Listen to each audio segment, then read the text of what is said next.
Hello बच्चों, let's read this question. So this question says the resistance of a conductor is reduced to half of its initial value. The heat generated in the conductor will become. ठीक है, heat generated बच्चों कितनी हो जाएगी ये हमें यहाँ पर बताना है। राइट, तो चलिए इस क्वेश्चन का की कॉन्सेप्ट आप क्या लिख लीजिए। The key concept of this question heat generated ही लिख लीजिए। क्या लिख लीजिए?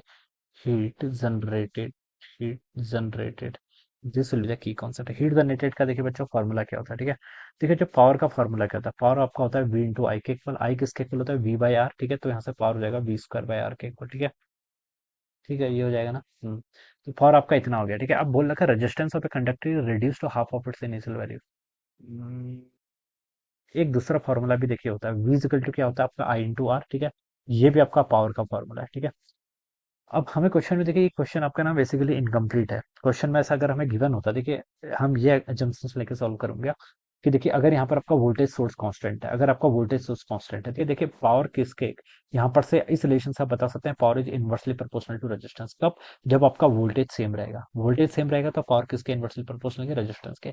अगर मुझसे कोई बोल दे कि आपका करंट सेम है, अगर आपने इस सर्किट को किसी करंट सोर्स से कनेक्ट कर रखा है, तो उस केस में पावर किसके प्रोपोर्शनल है? रेजिस्टेंस के प्रोपोर्शनल है। तो यहाँ पर दो केसेस बनेंगे बेसिकली। ठीक है, तो अगर मैं यहाँ पर केस अज्यूम कर लूँ, ठीक है, कि अगर आपका क्या वोल्टेज आपका कांस्टेंट है, ठीक है, यानी कि देखिए आपके पास क्या था, एक कंडक्टर था। ठीक है, आपने क्या करा उसको एक कंडक्टर में देखिए आपने क्या कर रखा है, कंडक्टर रिड्यूस्ड रेजिस्टेंस उसने आपने आधा कर दिया। ठीक है, लेकिन सेम वोल्टेज सोर्स उसके बाद भी अप्लाई किया। पहले मान लीजिए आपने किसी कंडक्टर है, ठीक है, कोई मान लीजिए ऐसा कंडक्टर है, इसको आपने वोल्टेज सोर्स वी से क्या कर दिया, कनेक्ट कर दिया। ऑलराइट, इस सिचुएशन में यहाँ से जो आपकी करंट आएगी वो सेम करंट फ्लो करेगी।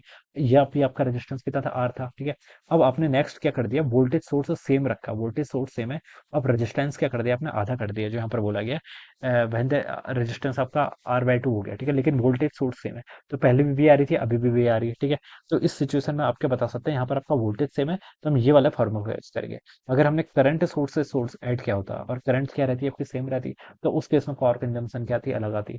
तो यहाँ पर हम देखिए इसमें अगर वी कांस्टेंट एज्यूम करके चलाएं, तो पावर देखिए किसके पावर इज इक्वल टू लिख सकते हैं आप V square by R. Alright, और ये लिख सकते हैं पावर किसके इनवर्सली प्रोपोर्शनल है? रेजिस्टेंस के। तो अगर आपने यहाँ से रेजिस्टेंस को आधा कर दिया तो पावर कितनी हो जानी चाहिए? डबल हो जानी चाहिए। ठीक है, रेजिस्टेंस अगर आपने आधा कर दिया तो ये आपका वन हो जाएगा, तो यहाँ से आपका पावर किसके प्रोपोर्शनल होगी? यहाँ से आपकी टू बाई आर के प्रोपोर्शनल होगी। ठीक है, तो पावर कितनी होगी? पी डैश आप लिख सकते हैं यहाँ से टू टाइम्स पी के इक्वल हो जाएगा, तो पावर आपकी क्या हो जाएगी? डबल हो जाएगी। ठीक है, और डबल हो जाएगी, तो बच्चों बी ऑप्शन इसका राइट आंसर हो जाएगा। This would be the correct answer of this question. Okay, so I hope you all understood this concept. All the best and thank you so much.